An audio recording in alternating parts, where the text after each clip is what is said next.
Well, we're up here at the dealer again. There's the dealer, there's the Road Glide. Yeah, the tech had a look at it. So welcome back to Road Reality. Let's go for a ride and talk about what he found. All right, before we dive into exactly what the tech did and told me, let's go and give a quick recap on the last couple of videos.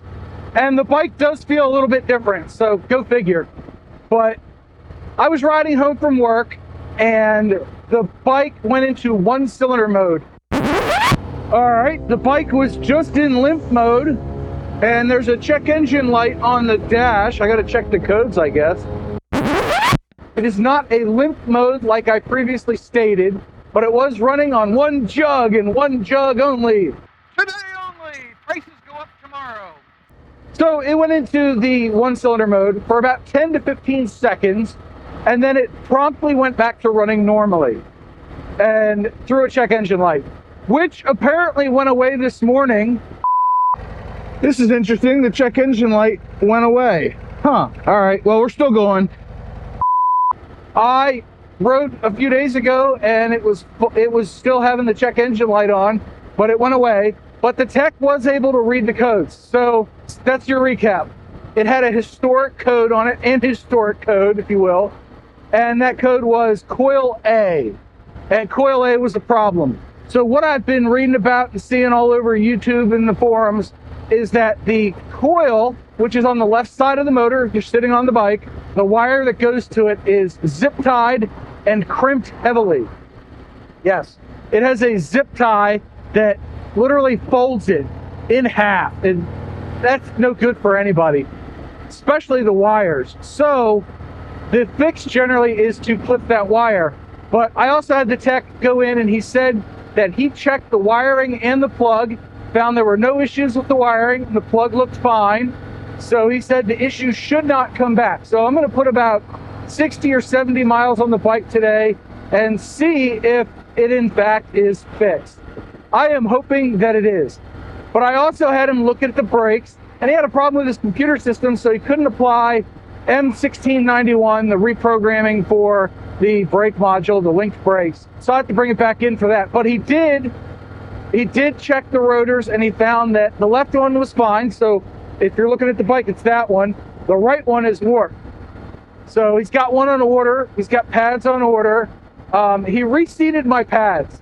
He said that the pads, as they sat in there, were not sliding freely in the caliper.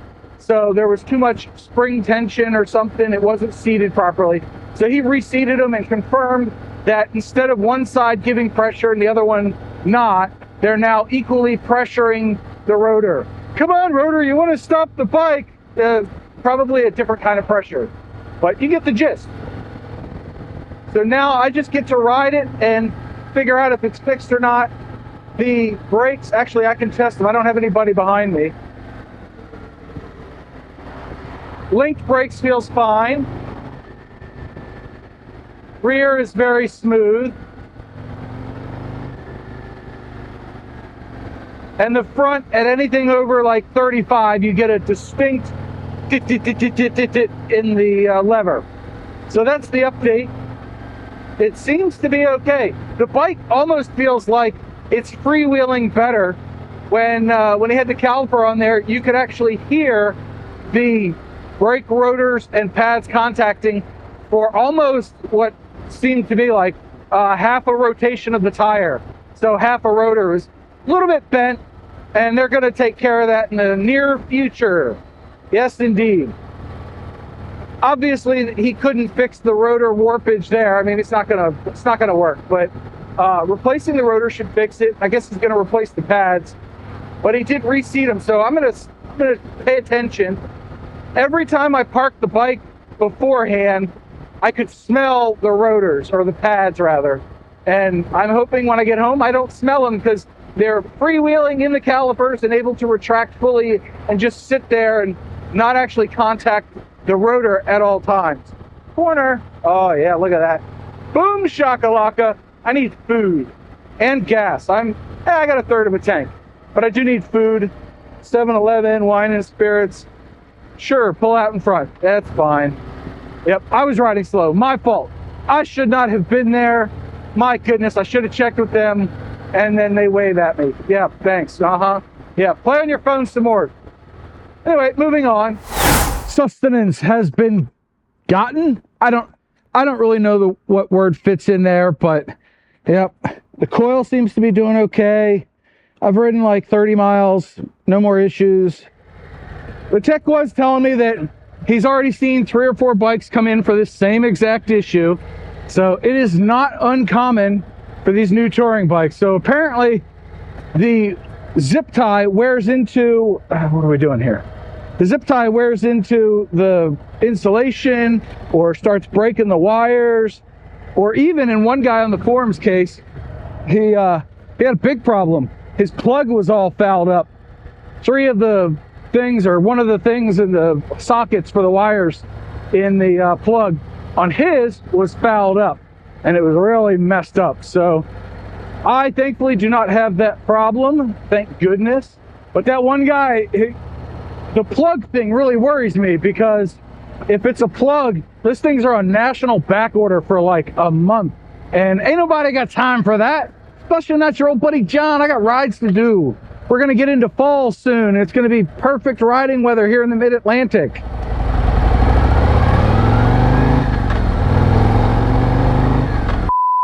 And given the sun placement, we gotta do a picture stop on the side of the road of the Road Glide.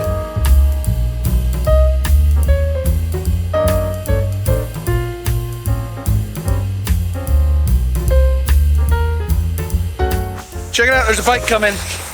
Where's he at? Right there. I see that. All right, that's enough pictures. Now let's keep riding.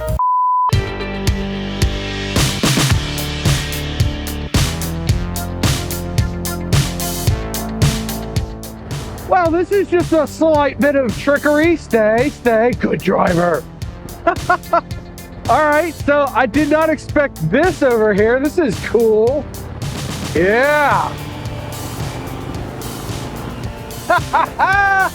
Man, a road like this will put a poop-eating grin on your face, I tell you what. Of course, I say that right as it straightens out. Hey, you know what? Well, I could have picked it. Yeah, I could have picked a better road, but this is the road I got. And look, I'm standing in the middle of the road again. It's time for another picture stop with the Road Glide. So let's get some more pictures. This ride today has been phenomenal. Just a ton of twisty roads and nice weather. Yeah, let's get some pictures.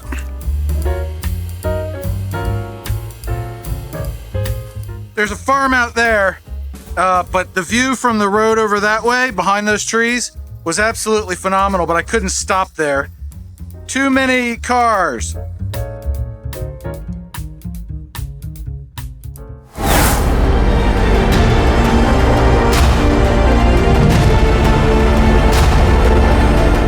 Ooh, we gotta get gas. Told you we needed gas. Now we're getting gas.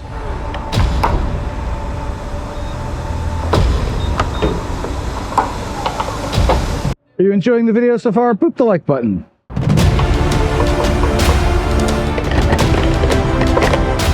Gas is gotten. Of course, the tank only reads 3/4 full. That's fine.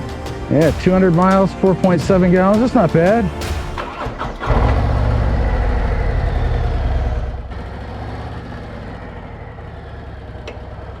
Way to cut the corner. Jeez.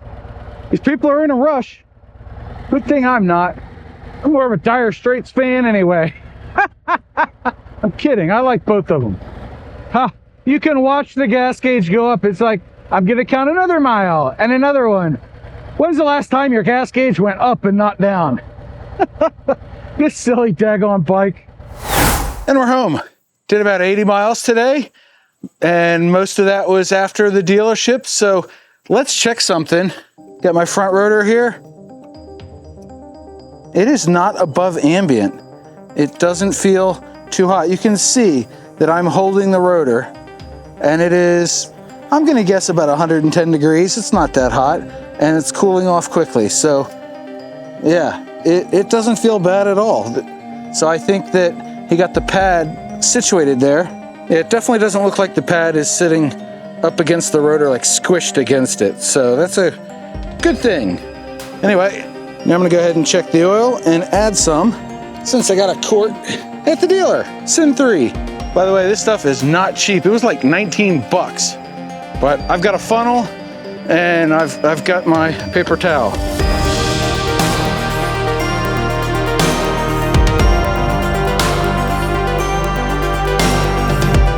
Huh, that's interesting.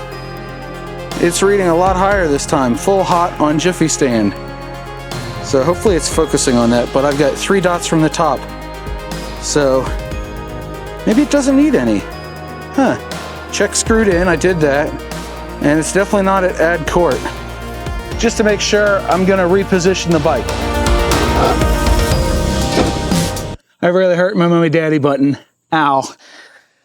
Squished. Try this again. Where are you? Yeah, you can see me, right? Good. All right. Yeah, see, it's leaned over a little bit more. It's 4 dots from the top. Huh, a little hot. Vehicle upright. All right. Well, we're gonna add just a little bit then.